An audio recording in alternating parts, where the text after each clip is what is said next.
ओम। महाभारत की इस कक्षा में हम वन पर्व के 9वें अध्याय का स्वाध्याय करेंगे।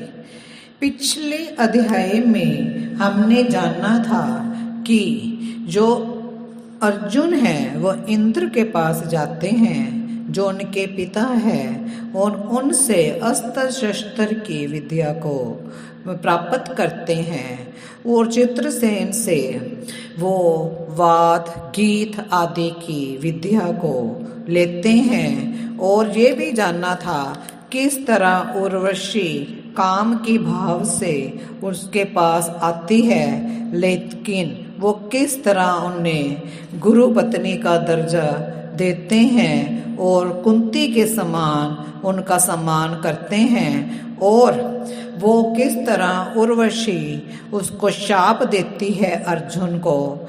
तो इस तरह ये सब हमने जाना था। आज जो इस अध्याय में हम देखेंगे कि जब अर्जुन इंद्र के पास जाते हैं, उनके जाने के पश्चात भीमसेन और युधिष्ठिर के बीच में संवाद होता है, वो क्या बात करते हैं उस पर आज चर्चा करेंगे। जो जनमेजय इस कथा को अर्जुन के पुत्र को सुना रहे हैं, वो कहते हैं, जनमेजय पूछते हैं कि हे विदो ब्राह्मण, महात्मा अर्जुन के अस्त्र विद्या की प्राप्ति के लिए इंद्रलोक चले जाने पर युधिष्ठिर आदि पांडवों ने क्या किया। वैशंपायन जी कहते हैं, राजन, महात्मा अर्जुन के अस्त्र विद्या की प्राप्ति के लिए इंद्रलोक चले जाने पर भरत कुलभूषण पांडव द्रौपदी के साथ काम्यक वन में रहने लगे। पांडव राज्य के अपहरण हो जाने से तो दुखी थे ही, अर्जुन के वियोग से वे और भी क्लेश में पड़ गए थे।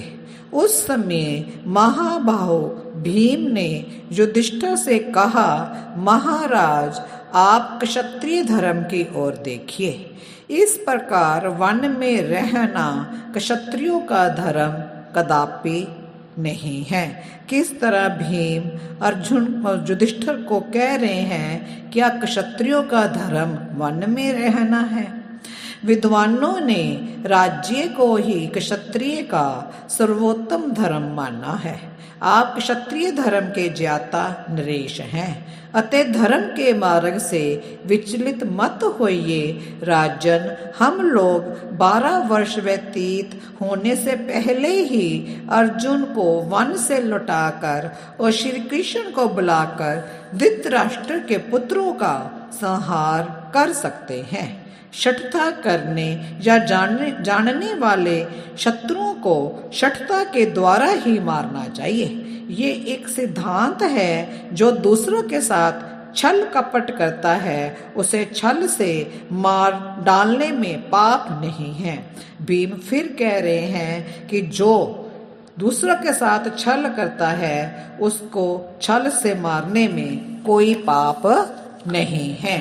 भरतवंशी महाराज धर्मशास्त्र में धर्मपरायण धर्मज पुरुषों द्वारा यहाँ एक दिन रात एक संवत्सर के समान देखा जाता है। अच्युत, यदि आप वेद को प्रमाण मानते हैं तो 13वें दिन के बाद ही 13 वर्षों का समय बीत गया, ऐसा समझ लीजिए। शत्रु दमन सगे संबंधियों सहित दुर्योधन को मारने का समय आ गया है।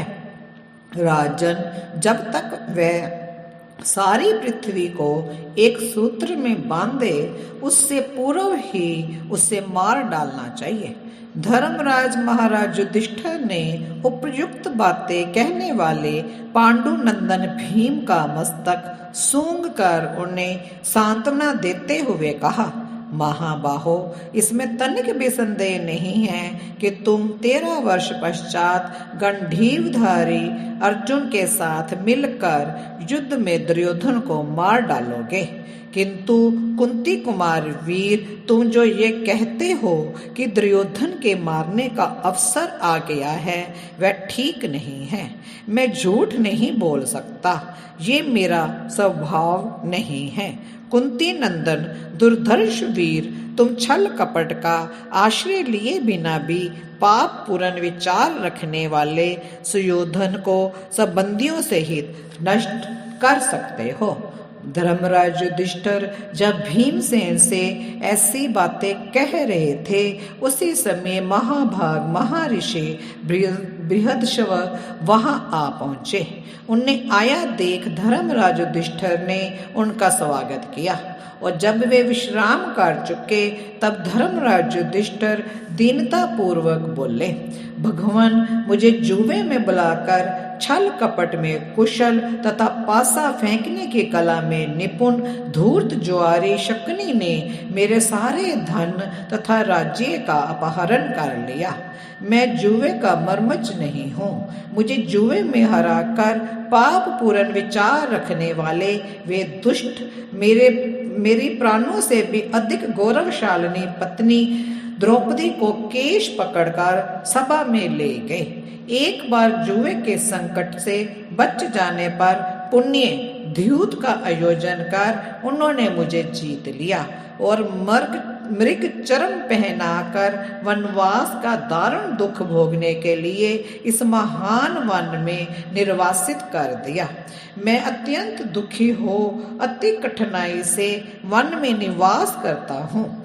जिस सभा में जुआ खेलने का आयोजन किया गया था, वहां प्रतिपक्षों के मुख से मुझे अत्यंत कठोर बातें सुननी पड़ी थी। इसके अतिरिक्त द्यूत आदि कार्यों का उल्लेख करते हुए मेरे दुखातुर सुहृदों ने जो संताप सूचक बातें कही थी, वे सब मेरे हृदय में स्थित है। उन बातों को याद करके मैं सारी रात चिंता में मगन रहता हूँ। इधर जिस गंभीर धनुषधारी अर्जुन में हम सबके प्राण बसते हैं, वह भी हमसे अलग है। महात्मा अर्जुन के बिना मैं निष्प्राण सा हो गया हूँ। मैं सदा निरालस्य भाव से यही सोचा करता हूँ कि श्रेष्ठ प्रियवादी और दयालु अर्जुन कब अस्त्र विद्या सीखकर फिर यहाँ आएगा और मैं निरंतर उसके प्रिय दर्शन करूंगा। क्या मेरे जैसा अत्यंत भाग्यहीन राजा इस पृथ्वी पर दूसरा कोई दूसरा भी है? अथवा आपने कहीं मेरे जैसे किसी राजा को पहले कभी देखा या सुना है? मेरा तो ये विश्वास है कि मुझसे बढ़कर अत्यंत दुखी दूसरा कोई नहीं है। हमने देखा युधिष्ठिर उस ऋषि को किस तरह अपनी व्यथा सुना रहे हैं कि किस तरह दुर्योधन ने, शकुनी ने उन्हें किस तरह द्यूत क्रीड़ा में हराकर किस तरह उनको मृग चर्म पहनाकर बाहर कर दिया और किस तरह ये जीवन अपना व्यतीत कर रहे हैं, और अर्जुन भी इस समय उनके पास नहीं है। तो वो पूछ रहे हैं, क्या मेरे जैसा कोई और भाग्यहीन राजा इस पृथ्वी पर है?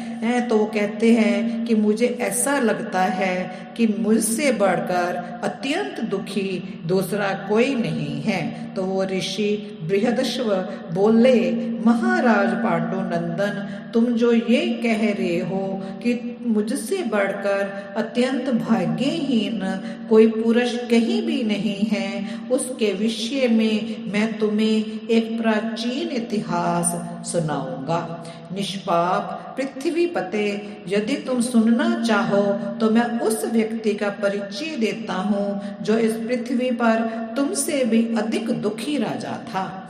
निषद देश में वीरसेन नाम के प्रसिद्ध भूपाल हो गए हैं। उनके पुत्र का नाम नल था। राजा नल धर्म और अर्थ के तत्वज थे। हमने सुना है कि राजा नल को उसके भाई पुष्कर ने छल द्वारा जुए में जीत लिया था और वे अत्यंत दुख से आतुर हो अपनी पत्नी के साथ वनवास का दुख भोगने लगे थे। राजन, उसके पास ना सेवक थे, ना रथ, ना भाई थे, ना बांधव। वन में रहते समय उनके पास इन वस्तुओं में से कुछ भी शेष नहीं था। तुम तो देवतुल्य पराक्रमी वीर भाइयों से घिरे हुए हो और ब्रह्मा जी के समान तेजस्वी श्रेष्ठ ब्राह्मण तुम्हारे चारों ओर बैठे हुए हैं, अतः तुम्हें शोक नहीं करना चाहिए।